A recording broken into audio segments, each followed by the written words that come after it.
Selamat sore, jemaat yang kasih Tuhan. Puji syukur kita ketemu kembali kedua kalinya pada hari Minggu ini. Sungguh adalah berkat untuk belajar firman Tuhan untuk kedua kalinya.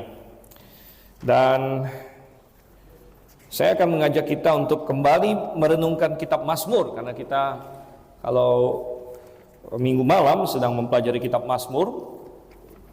Jadi mari kita membuka Mazmur pasal yang ke-82. Dan kita baru saja menyanyikan puji-pujian yang sangat indah. Kitab Mazmur adalah kitab puji-pujian orang percaya, orang-orang kudus di zaman dulu. Namun kitab Mazmur bukan hanya adalah buku nyanyi. Kitab Mazmur juga adalah suatu kitab nubuat. Karena ada banyak sekali nubuat-nubuat yang indah di dalam kitab Mazmur, termasuk nubuat tentang Tuhan Yesus, ya, seperti sudah kita lihat tadi pagi juga ada banyak kutipan dari Mazmur. Dan kitab Mazmur adalah kitab teologi. Jadi ada banyak teologi yang mendalam, ada banyak doktrin yang mendalam di dalam kitab Mazmur. Dan ketika kita menyanyikan lagu-lagu pujian, kita harus mencontoh bahwa lagu-lagu pujian kita juga harus lagu-lagu pujian yang penuh dengan teologi yang alkitabiah dan yang indah sebenarnya. Nah, hari ini saya mengajak kita untuk melihat di dalam Mazmur pasal 82. Saya akan bacakan sebelum kita masuk lebih dalam lagi kepada ayat-ayatnya. Dan silakan jemaat memperhatikan dengan baik, ada 8 ayat di sini. Saya akan mulai. Mazmur Asaf. Allah berdiri dalam sidang surgawi, di antara para ilah ia menghakimi. Berapa lama lagi kamu menghakimi dengan lalim dan memihak kepada orang fasik? Selah. Berilah keadilan kepada orang yang lemah dan kepada anak yatim. Belalah hak orang sengsara dan berkekurangan. Luputkanlah orang yang lemah dan miskin. Lepaskanlah mereka dari tangan orang fasik. Mereka tidak tahu dan tidak mengerti apa-apa. Dalam kegelapan mereka berjalan, goyanglah segala dasar bumi. Aku sendiri telah berfirman, kamu adalah ilah-ilah, dan anak-anak yang maha tinggi kamu sekalian. Namun seperti manusia kamu akan mati, dan akan seperti setiap penguasa kamu akan jatuh. Bangunlah ya Allah, hakimilah bumi, sebab engkaulah yang memiliki segala bangsa. Mari kita bersatu dalam doa. Bapa yang di surga, kami mengucap syukur bahwa di depan kami ada firman-Mu yang terinspirasikan, yang terpelihara sampai ke tangan kami pada hari ini. Dengannya kami tidak buta di dunia yang gelap ini. Melaluinya kami memiliki arah, kami memiliki prinsip-prinsip yang absolut. Dan kami ingin belajar dari prinsip-prinsip itu agar dapat kami pakai dalam hidup kami untuk menjadi kekuatan, menjadi penghiburan bagi kami. Pimpin perenungan kami pada sore hari ini. Dan kami meminta dengan yakin bahwa Engkau berkenan dalam nama Yesus Kristus. Amin. Baik, ya sungguh luar biasa saudara yang kasih Tuhan. Tema di dalam Mazmur pasal 82 ini adalah satu tema yang penting, yaitu tema tentang penghakiman. Tema tentang penghakiman, tetapi penghakiman di sini bukanlah penghakiman manusia, walaupun ada hubungan dengan penghakiman manusia, tetapi yang penting di sini adalah penghakiman dari Allah. Dan secara spesifik ada suatu kata yang kunci, merupakan kata kunci dalam perikop ini, yaitu kata Elohim. Dan kita akan melihat bagaimana Elohim di sini akan muncul sebagai hakim. Ya, sehingga judul khotbah saya pada pagi hari ini adalah bahwa sang hakim menghakimi para hakim. Ya, sang hakim menghakimi para hakim. Dan kita akan melihat ada beberapa poin di sini dalam pasal ini mengenai Elohim dan penghakimannya. Dan seperti yang saya sudah jelaskan dalam beberapa khotbah yang lalu, sebenarnya outline dari struktur dari Mazmur yang satu ini bisa kita sebut juga struktur yang kita sebut sebagai kiasmus, ya, di mana ada struktur X, ya, di mana ada poin pertama, ya, kemudian poin kedua, Kemudian ada cerminannya, poin kedua lagi, atau dua yang kemudian poin pertama lagi. Jadi ada semacam suatu cerminan di sini, dan itu seperti huruf X begitu, makanya disebut kiasmus. Dan kita akan melihat bagaimana di dalam pasal ini ada suatu persidangan, ya, ada suatu persidangan. Dan yang pertama kita melihat ayat 1 terlebih dahulu. Nah, ayat 1 di sini berbicara mengenai prosesi sidang Elohim. Ya, prosesi sidang Elohim. Dan coba kita lihat bagaimana kata Elohim dipakai di ayat 1 ini sangat penting, dan sangat penting untuk dipahami secara teologis sebenarnya. Siapa Elohim dan bagaimana kata Elohim dipakai di sini? Sebenarnya kalau kita perhatikan secara literal dalam bahasa Ibraninya di ayat 1 di sini, bunyinya sangat menarik. Dikatakan bahwa Elohim berdiri di dalam sidang El. Ya, jadi ada kata Elohim, ada kata El di sini di dalam bahasa Ibrani. Ya, yang sama-sama biasanya mengacu kepada Allah biasanya. Ya, ada Elohim, ada El. Jadi dikatakan bahwa Elohim berdiri di dalam sidang El. Ya, kemudian dikatakan di tengah-tengah atau di antara para Elohim ia menghakimi. Nah, jadi ini sangat menarik bagaimana firman Tuhan menggunakan kata Elohim di sini. Dan ada penggunaan yang berbeda untuk dua kali kata Elohim dipakai di sini. Nah, Elohim yang pertama itu mengacu kepada Allah pencipta langit dan bumi. Nah, jadi Allah berdiri. Jadi Elohim yang pertama diterjemahkan Allah di sini. Karena memang mengacu kepada Allah pencipta langit dan bumi. Dan di dalam Alkitab kata Allah di sini dalam bahasa Ibrani itu biasanya itu diambil dari bahasa Ibrani. Ya, ada 3 versi, yaitu El, Eloah, tapi yang paling sering adalah Elohim. Ya, yang paling sering dipakai adalah Elohim. Nah, bagi yang pernah belajar sedikit Ibrani, Anda akan tahu bahwa akhiran im adalah akhiran jamak sebenarnya.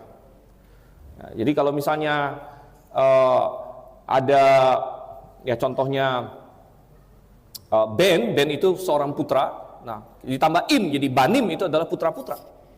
Gitu. Jadi kenapa Allah kok ada akhiran im? Gitu. Jadi Elohim. Gitu.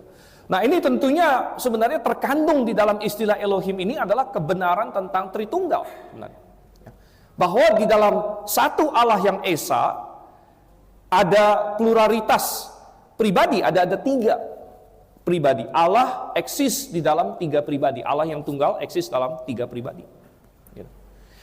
Dan oleh karena itu, walaupun Elohim ini bentuknya plural atau jamak, tetapi selalu kata kerjanya adalah singular.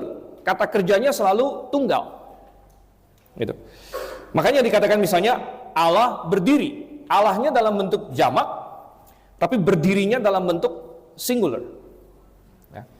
Ya, kemudian ia menghakimi.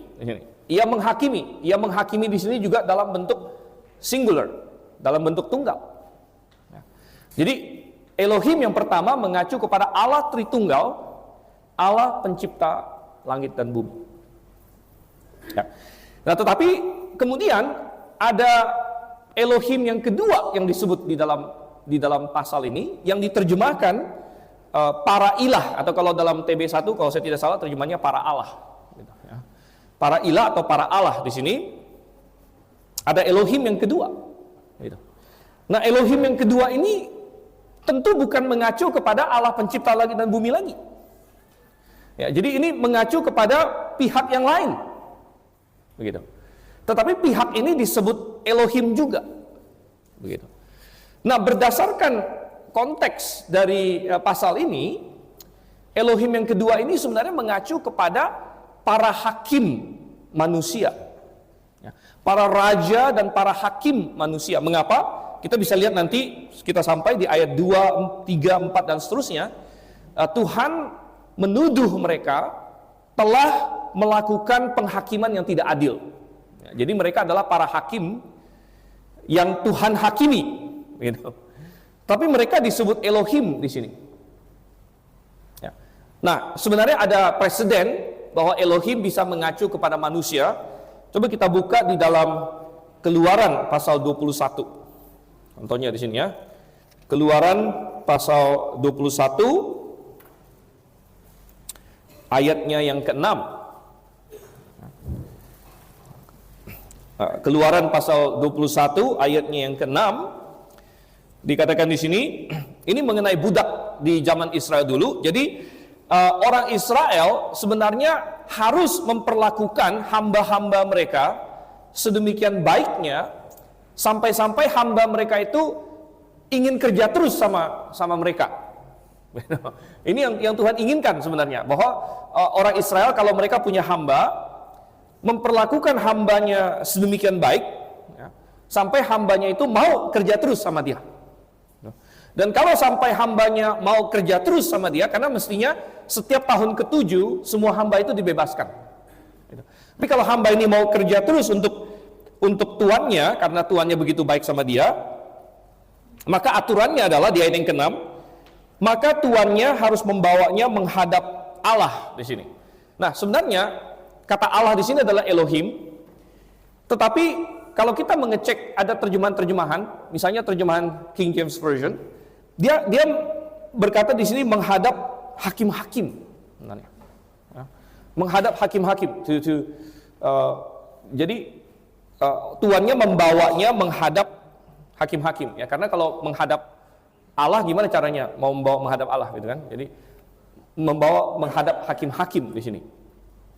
Tetapi memang ada terjemahan yang terjemahkan menghadap Allah seperti terjemahan bahasa Indonesia.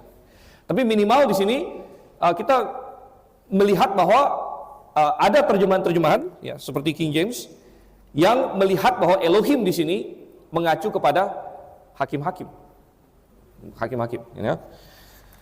Kemudian hal yang sama di dalam Keluaran pasal 22 ayat 7 sampai 8. Ini mengenai orang yang berselisih pandang ya. Orang yang berselisih pandang mengenai sesuatu, misalnya dia tuduh menuduh, yang satu tuduh kamu curi, yang satu bilang tidak, saya tidak mencuri, dan tidak ada saksinya dan lain sebagainya.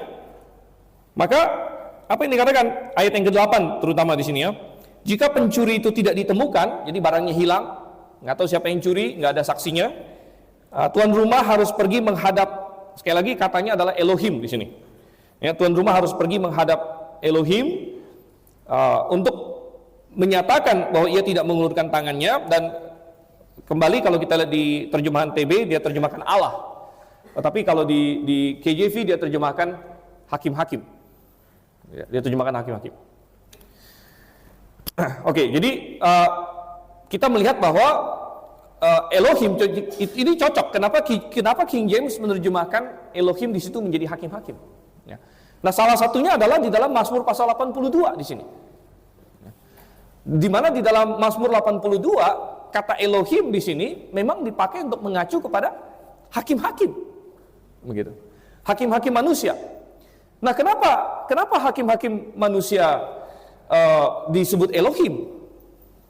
Begitu. Nah, Elohim ini kan biasanya diterjemahkan Allah. Allah itu punya kuasa atas manusia. Demikian juga hakim-hakim dan raja-raja. Ingat bahwa di dalam negara-negara monarki, terutama di Oriental, ya, raja itu adalah hakim tertinggi.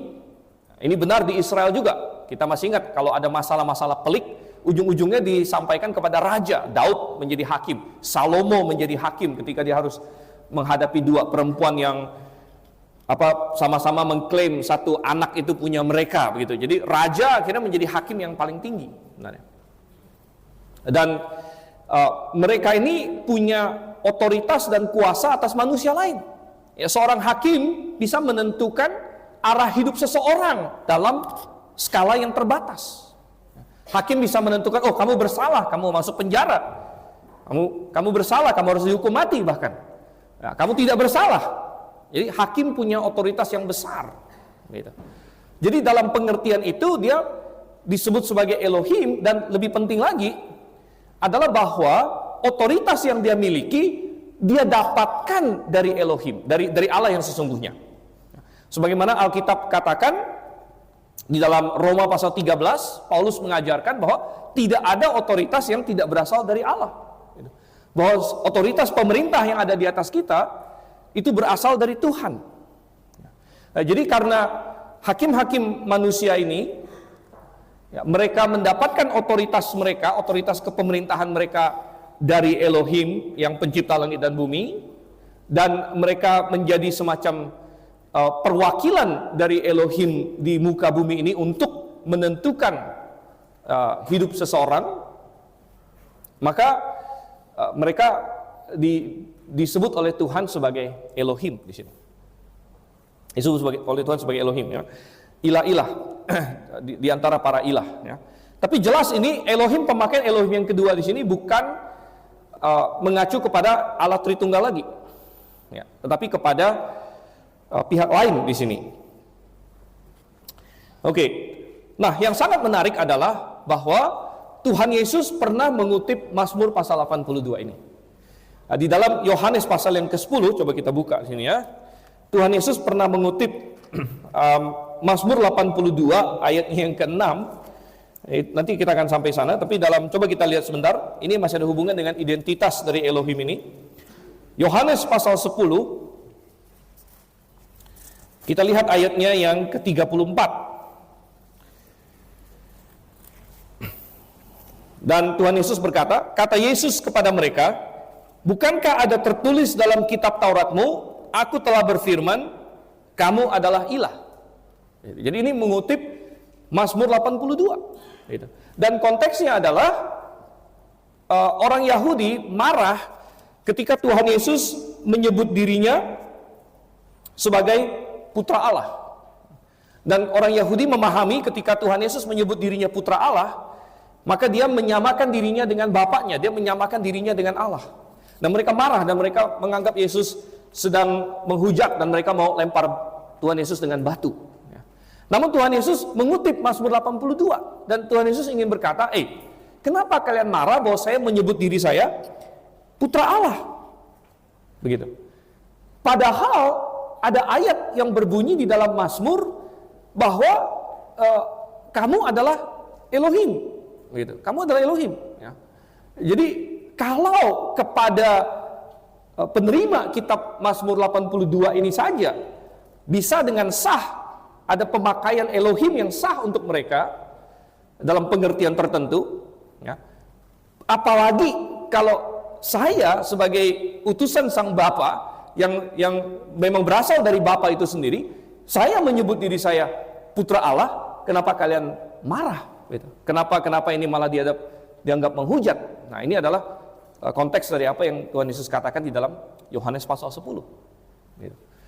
Nah, jadi kalau kita kembali lagi di sini di dalam Mazmur pasal 82 ayat 1 mengenai identitas Elohim di sini, ini penting untuk kita pahami karena ada banyak penyalahgunaan terhadap poin yang satu ini. Bidat-bidat dan pengajaran-pengajaran palsu membuat berbagai penyimpangan. Ada dua jenis penyimpangan tentang Elohim di sini yang bisa terjadi. Yang pertama adalah ada orang yang menyalahgunakan ayat ini untuk lalu mengajarkan bahwa kalau begitu manusia itu bersifat ilahi. Karena ada ayatnya katanya. Wah, kamu adalah ilah, kamu adalah ini Allah katanya, kamu adalah ayat 6 kan? Aku sendiri telah berfirman, kamu adalah ilah-ilah. Jadi ada orang menyalahgunakan ayat ini dan berkata, kalau begitu manusia ini adalah Allah. Ya, manusia adalah Allah dan manusia memiliki keilahian. Gitu. Contohnya adalah Mormon misalnya. Ya, gereja Mormon mengajarkan bahwa manusia ujung-ujungnya akan menjadi Allah. Tapi kita berkata bahwa ini tidak, itu adalah palsu. Ini adalah kebohongan yang iblis katakan kepada Hawa di Taman Eden. Ketika iblis berkata kepada Hawa, kalau kamu makan buah ini, kamu akan menjadi seperti Allah. Dan kita paham bahwa Allah adalah pencipta dan kita adalah ciptaan. Allah tidak memiliki permulaan dan tidak memiliki akhir. Sedangkan ciptaan memiliki permulaan. Jadi ada suatu jarak yang tidak bisa diseberangi antara ciptaan dengan pencipta. Dan memang kita diciptakan menurut gambar dan rupa Allah, tapi kita tidak pernah bisa akan menjadi Allah. Karena memang berbeda. Kita adalah ciptaan, Dia adalah pencipta.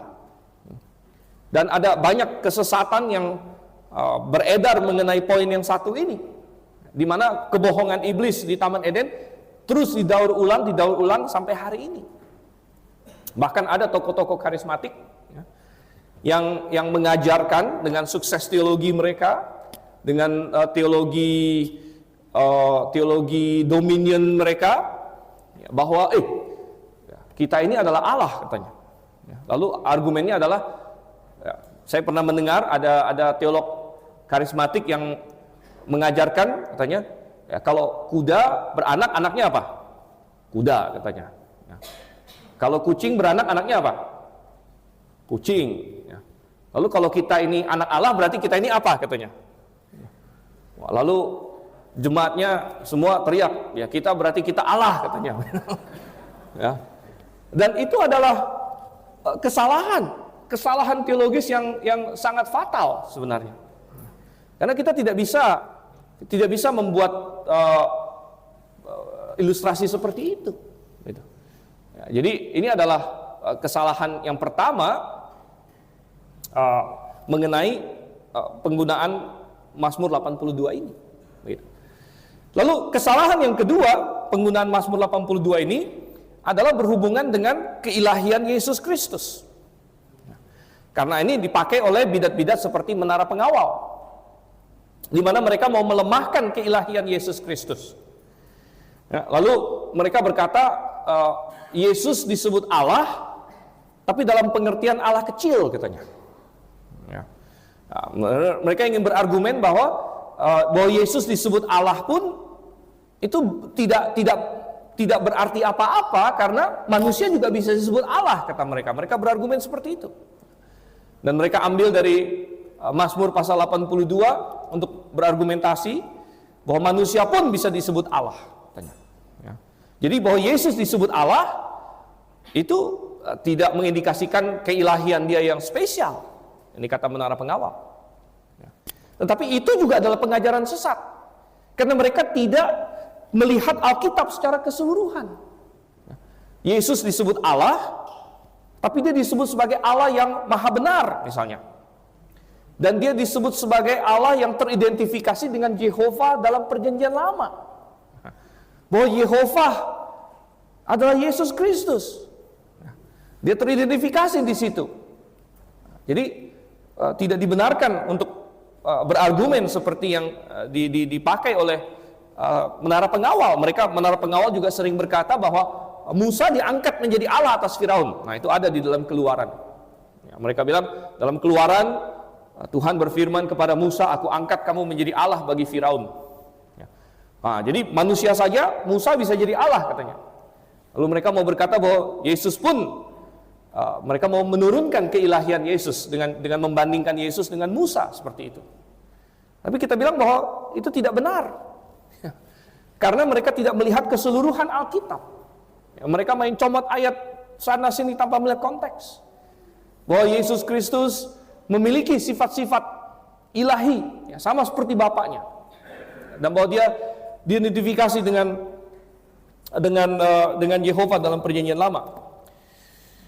Oke, jadi coba kita lihat kembali ke dalam Mazmur pasal 82 di sini ayat 1. Prosesi sidang Elohim. Jadi yang paling penting adalah siapa hakimnya di sini. Bicara mengenai prosesi, kemarin kita barusan wisuda. Dan wisuda itu ada prosesi akademisi. Saya ikut di dalam prosesinya. Terpaksa pakai baju yang agak aneh katanya, gitu kan? Nah, anak-anak saya selalu bilang pakai topi yang aneh, katanya, gitu ya. Jadi kita berjalan masuk, itu prosesi akademisi. Nah, dalam sidang ada prosesi juga dalam satu ruang sidang. Dan yang paling penting adalah siapa hakimnya. Dan hakimnya adalah Elohim Tritunggal pencipta langit dan bumi. Dia masuk di sini di ayat 1. Ya. Lalu siapa yang dihakimi? Ya, yang dihakimi adalah para Elohim manusia, hakim-hakim manusia, penguasa manusia yang akan masuk selanjutnya. Ya, dan kita masuk sekarang ayat 2 sampai ayat yang keempat. Ya, ayat 2 sampai yang keempat. Kalau tadi ayat 1 adalah prosesi sidang Elohim, ayat 2 sampai 4 adalah perkara sidang Elohim. Perkaranya apa? Apa yang mau disidangkan? Begitu. Dan tadi sudah kita baca ayat 2 sampai 4 berbicara mengenai tuduhan Tuhan.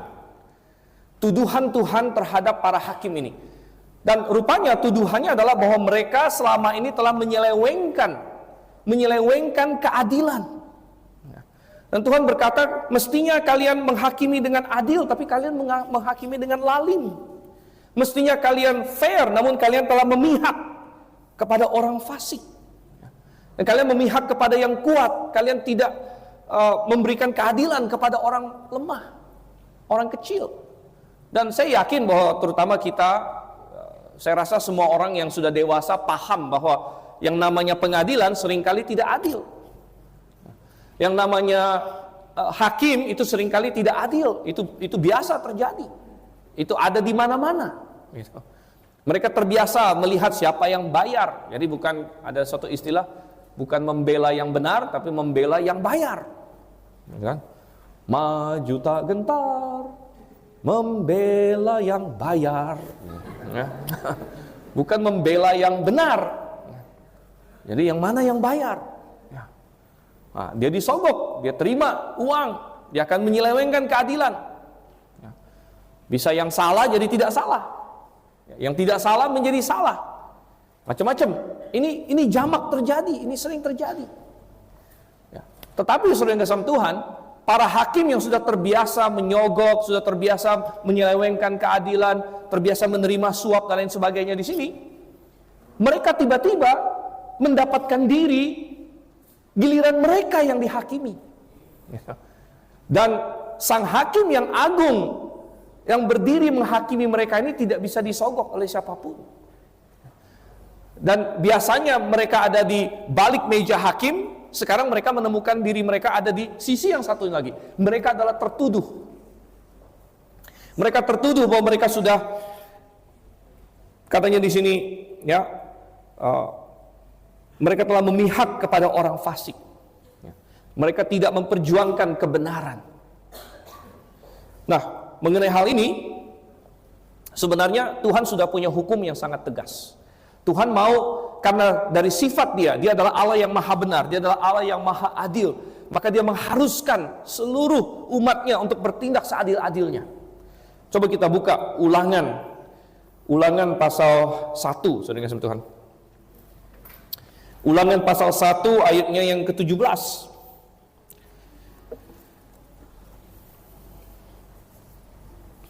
Ulangan 1 ayatnya yang ke-17. Dikatakan di sini, jangan pandang bulu dalam mengadili. Nah, istilah Indonesia ada istilah pandang bulu. Pandang bulu. Anda coba renungkan istilah pandang bulu ini. Bulu mana yang mau dipandang gitu kan?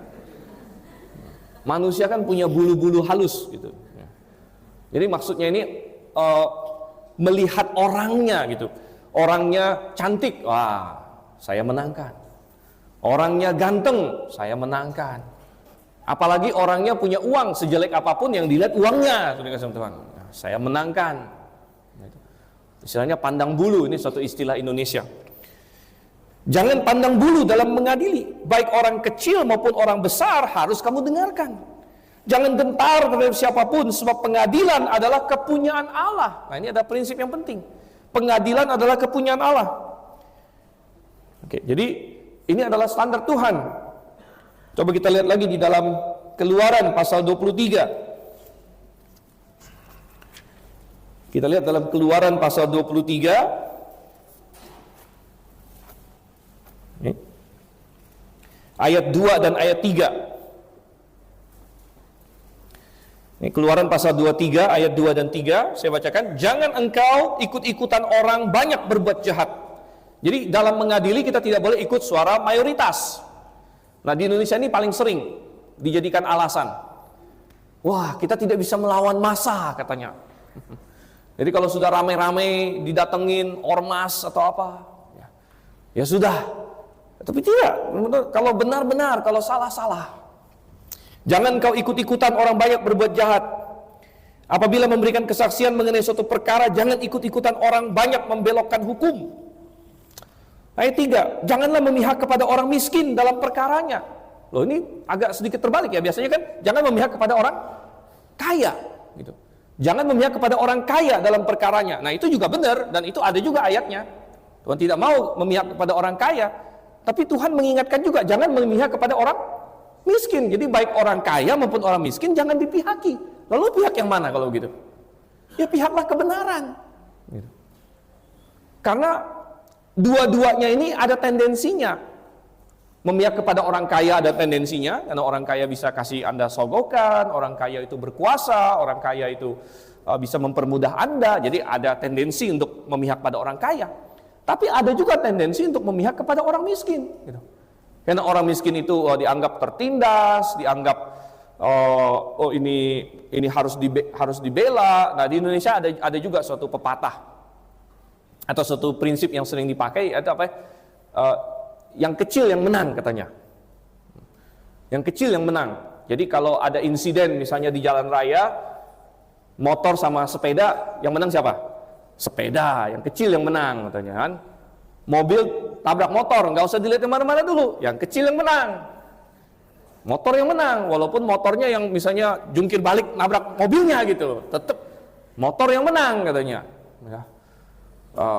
Lalu apalagi, pokoknya yang kecil yang menang, mobil yang satu mobil mewah, satu lagi mobil butut. Nah, yang menang mobil butut. Nah, ya. Tapi itu juga prinsip yang salah sebenarnya sama Tuhan. Itu prinsip yang tidak benar. Gitu. Yang benar adalah bela keadilan. Ya. Jangan memihak kepada orang kaya, jangan memihak kepada orang miskin. Nah, sini. Nah, memang yang biasa menekan orang, ya bisa jadi orang berkuasa, orang kaya. Nah, pada saat-saat seperti itu kita harus melepaskan orang yang tertindas ini dari orang yang menindas, itu benar. Gitu. Ya, jadi ini adalah tuduhan Tuhan. Ya, kita kembali lagi ke dalam Mazmur pasal 82 ayat 4 sampai ayat 2 sampai ayat yang keempat di sini, yaitu perkara sidang Elohim, tuduhan Tuhan atas mereka. Dan adalah ciri khas Tuhan bahwa dia adalah pribadi yang menyelamatkan orang yang lemah dari yang kuat. Kita buka dalam masih Mazmur ya, Mazmur pasal 35. Ini adalah ciri khas Tuhan. Karena itu Tuhan rindu umatnya juga mencontoh dia. Mazmur 35 ayat 10. Segala tulangku berkata, ya Tuhan, siapakah yang seperti Engkau yang melepaskan orang sengsara dari tangan orang yang lebih kuat, orang sengsara dan miskin dari tangan orang yang merampasi dia. Jadi Tuhan adalah pribadi yang dia senang menegakkan keadilan. Dia senang untuk membebaskan orang yang tertindas dari penindasnya. Ini adalah pribadi Tuhan. Nah, oleh karena itu Tuhan mau para hakim yang mewakili dia melakukan itu juga. Dan ketika mereka tidak, Tuhan murka dengan mereka. Dan Tuhan mencari perkara dengan mereka. Sehingga kita tadi masuk dalam perkara sidang ilahi. Coba kita balik lagi ke Mazmur pasal 82. Nah, sekarang kita masuk ke ayat 5 sampai ayat yang ke-7. Ayat 5 sampai ayat yang ke-7 ini kita masuk ke cerminannya, karena kita pada struktur kiasmus. Jadi ayat 5 sampai 7 masih pada perkara sidang ilahi. Tetapi kalau ayat 2 sampai 4 adalah tuduhannya, maka ayat 5 sampai 7 adalah keputusannya. Jadi dalam pengadilan kan ada tuduhan, ya, tapi kemudian ada keputusan. Ya, keputusan Tuhan. Apa yang dia jatuhkan kepada orang-orang yang bersalah ini. Oke. Dan kalau kita melihat keputusan Tuhan di sini ada dua aspek. Yang pertama adalah aspek secara sosial dan makro, dan yang kedua adalah aspek pribadi. Jadi ketika hakim-hakim ini atau raja-raja, penguasa-penguasa orang-orang besar ini, mereka menyelewengkan keadilan dan itu diterima oleh masyarakat. Ya. maka masyarakat itu akan dihakimi oleh Tuhan. Dan ini kita lihat di ayat yang kelima. Mereka tidak tahu dan tidak mengerti apa-apa. Dalam kegelapan mereka berjalan. Goyanglah segala dasar bumi. Perhatikan di sini. Goyanglah segala dasar bumi. Saudara, ketidakadilan menghancurkan fondasi bumi itu sendiri. Ya. Nah, bumi di sini bukan berbicara mengenai bumi secara fisik terutamanya, walaupun bisa jadi juga, gitu ya. Nanti saya akan tarik sedikit ke sana. Tapi secara umum adalah bumi dalam pengertian manusia, bumi secara sosial. Bahwa fondasi dari segala sesuatu di bumi ini adalah keadilan. Karena bumi kita adalah ciptaan Tuhan. Dan manusia adalah ciptaan Tuhan. Dan fondasinya adalah sifat-sifat Tuhan.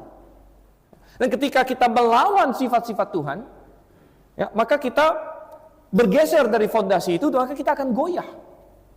Sehingga apapun, organisasi apapun yang mengabaikan firman Tuhan, mengabaikan keadilan, pasti akan goyah. Ya. Mulai dari yang terkecil, misalnya keluarga. Ya. Keluarga mana yang di dalamnya tidak ada kebenaran, di dalamnya tidak ada keadilan, di dalamnya ada penindasan. Suami menindas istrinya. Bisa nggak terjadi? Banyak. Istri menindas suaminya. Bisa nggak terjadi? Bisa juga. Sekarang ada juga istri yang menindas suami, saudara. Atau ada mungkin istri yang jago karate, gitu kan. Anda tahu di Olimpiade ada tukang tinju yang menang itu? Tapi ternyata dia laki-laki katanya, gitu kan? Wah, repot juga, saudara. Ya. yang menang tinju itu ternyata laki-laki, gitu. Tapi perempuan ininya. Masuknya kategori perempuan. Jadi kalau menikah dengan yang begitu bahaya, saudara. Ya. Habis kita di boxing sama dia. Ya. Tapi tidak harus menindas secara fisik. Ada juga yang menindas secara emosional, ya, dengan cara-cara lain. Tapi ketika ada ketidakbenaran, suami menindas istri, atau istri ya terhadap suaminya tidak benar, apakah keluarga itu akan bertahan? Tentu tidak. Dasarnya hancur, dasarnya goyah. Kita bisa masuk kepada masyarakat yang lain. Ya. Kalau di suatu gereja tidak ada kebenaran, maka gereja itu akan goyah. Dia tidak memiliki dasar yang kuat. Ketika suatu negara, kita bicara negara, ya, tidak ada kebenaran, tidak ada keadilan, ketika hukum diselewengkan seperti yang dilakukan di sini, hukum Tuhan dan sifat-sifat Tuhan dilawan, ya, maka masyarakat itu, negara itu juga tidak akan kokoh. Dia akan hancur. Nah, jadi itu adalah secara global. Tapi kemudian ada keputusan Tuhan untuk pribadi-pribadi yang menyelewengkan otoritas mereka. Pribadi-pribadi yang menyalahgunakan kekuasaan Elohim yang mereka terima. Dan kepada mereka Tuhan berkata di sini ya, ayat 6 dan ayat 7, walaupun mereka memiliki otoritas yang begitu tinggi, bahkan dikatakan aku sendiri telah berfirman, kamu adalah Elohim tadi ya, kamu adalah ilah-ilah. Dan anak-anak yang maha tinggi kamu sekalian, kamu seperti manusia kamu akan mati. Dan seperti setiap penguasa kamu akan jatuh. Ya. Bahwa mereka akan jatuh dan ujung-ujungnya mereka akan mati juga. Ya. Banyak orang ketika mereka ada dalam puncak kekuasaan mereka, ketika mereka ada pada zenithnya mereka, ketika mereka ada pada puncaknya mereka tidak berpikir tentang penghakiman yang akan datang. Ya. Mereka tidak berpikir itu, mereka berpikir saya sedang kuat sekarang, saya sedang hebat. Tapi Tuhan mengingatkan, sekalipun kamu hebat saat ini, sekalipun kamu pegang kuasa saat ini, namun kamu akan jatuh, dan kamu akan mati. Dan pada saat itu akan ada penghakiman dari Tuhan. Begitu, ya. Dan tentunya kematian di sini bagi orang yang tidak diselamatkan akan mengacu kepada kematian yang kekal, kematian yang di dalam neraka, begitu.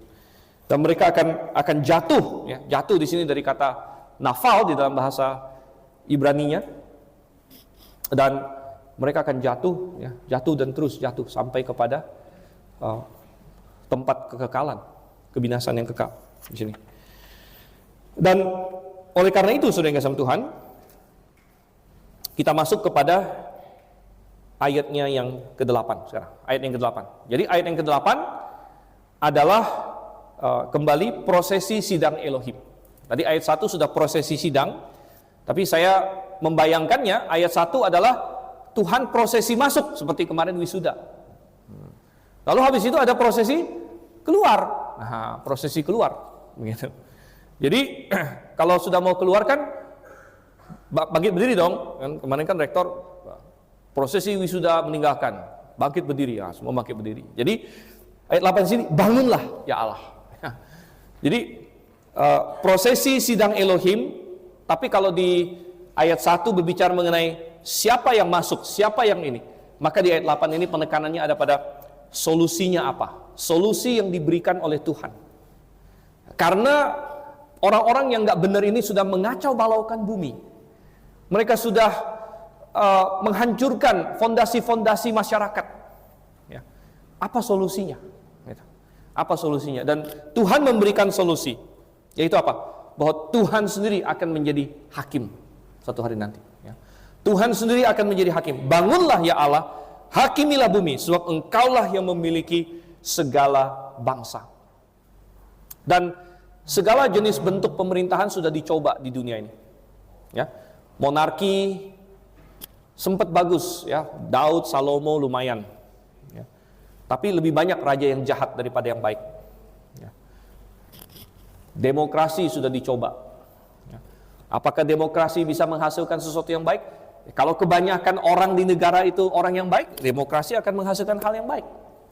Tapi kalau suatu negara mayoritas orangnya adalah orang yang sudah kacau, ya maka demokrasi juga tidak terlalu banyak membantu, karena semuanya akan memvoting hal yang nggak benar. Kalau misalnya mayoritas masyarakat sudah meninggalkan Tuhan dan menyetujui LGBT dan sebagainya misalnya, ya maka itu akan, misalnya Sodom dan Gomora misalnya demokrasi, apakah akan membantu? Tidak juga. Karena di situ kebanyakan orang memang sudah setuju dengan LGBT misalnya. Ya.